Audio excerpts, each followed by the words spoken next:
माननीय CM ऑफिसमधून जो सूचना आला होता आणि माननीय SDMA राज्य व्यवस्थापन राज्य आपत्ती व्यवस्थापन समितीमधून जो सूचना आला होता त्याप्रमाणे मी पूर्ण जिल्हा स्तरावरचा जेव्हा आढावा घेतला आणि जेव्हा माहिती आमच्याकडे जो पोहोचलेला आहे आतापर्यंत बीडच्या 21 लोक या मिडल ईस्टमध्ये अडकल्याच्या सूचना होता इनिशियली.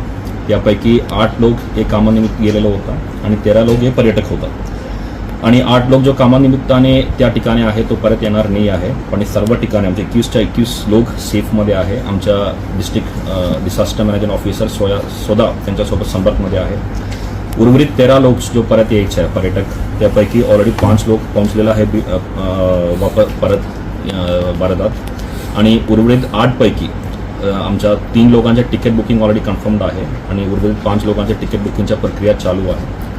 मला सर्व बीड नागरिकांना मला आव्हान आहे की तुमच्या कोणी नातेवाईक असेल बीडचे इतर कोणी त्या ठिकाणी असेल तर तुम्ही जिल्हा प्रशासनाला तुम्ही अपडेट करावं. आमच्या टोल फ्री नंबरमध्ये संपर्क करावा आणि सर्वजण आता आमच्या माहितीप्रमाणे सेफ आहे आणि तुम्हाला जिल्हा प्रशासनाच्या वतीने कुठलाही मदत पाहिजे असेल आम्ही SDMA मार्फत आणि महाराष्ट्र शासन मार्फत त्याच्या माहिती पाठवून तो करू शकतो. इंधनाच्या शॉर्टेज बाबत काही अफवा पसरवल्या जात आहेत तर त्यामुळे त्याच्याबाबत काय अपडेट असेल?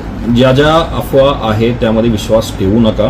आम्ही सर्व सप्लायर्ससोबत सर्व पेट्रोलियम सप्लायर्ससोबत आज सकाळी ज्याप्रमाणे लोकांच्या आमच्याकडे क्वेरीज आला होता सर्व पेट्रोलियम सप्लायर्ससोबत आमचा एक मीटिंग झालेला आहे. त्यांच्या सर्वांच्या माहिती असं आहे की त्यामध्ये कुठल्याही प्रकारचा शॉर्टेज नाही आहे. त्यांच्याकडे ऑलरेडी स्टॉक उपलब्ध आहे. त्यामुळे सर्व नागरिकांना मला आव्हान आहे की तुम्ही कुठलाही अफवामध्ये विश्वास ठेवू नका. प्रॉपर स्टोरेज आणि कुठलाही शॉर्टेज नाही होणार आहे त्याच्या सूचना आम्ही संबंधित सप्लायर्सला ऑलरेडी दिलेला आहे.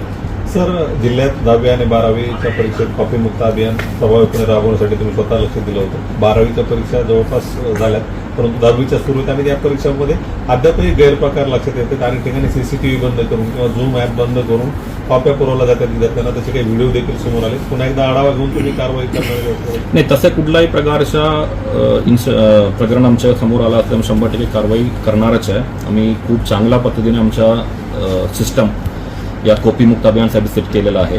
CCTV असेल आणि झूम या दोन्हीचा वापर आम्ही टेक्नॉलॉजीचा वापर करूनच आम्ही करत आहे. त्यामुळे सर्व विद्यार्थीला मला विनंती आहे तुम्ही चांगल्या पद्धतीने परीक्षा दिला पाहिजे. कुठलाही गैरवापर आणि गैरप्रकार तुम्ही क्लासरूममध्ये करू नका. सर, कॉपीमुक्त अभियान राबवलंय बीडमध्ये हा वेगळा पॅटर्न आहे. दरवर्षी म्हणजे सांगितलं जातं कॉपीमुक्ती परंतु होत नाही. यावेळेस प्रभावीपणे राबवलंय.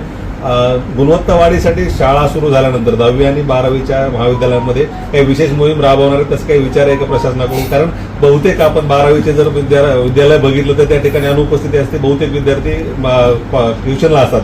मग अशा परिस्थितीत ते देखील सुधारण्यासाठी काही उपाययोजना करणार? मला असं वाटतं की ज्याप्रमाणे आमच्याकडून भरपूर विद्यार्थीच्या सुद्धा आता असं विनंती आलेलं आहे की तुम्ही चांगल्या पद्धतीने कॉपीमुक्त अभियान करत आहे त्याप्रमाणे तुम्ही गुणवत्तामध्ये सुद्धा फोकस करायचा आहे. म्हणून 100% आपण जो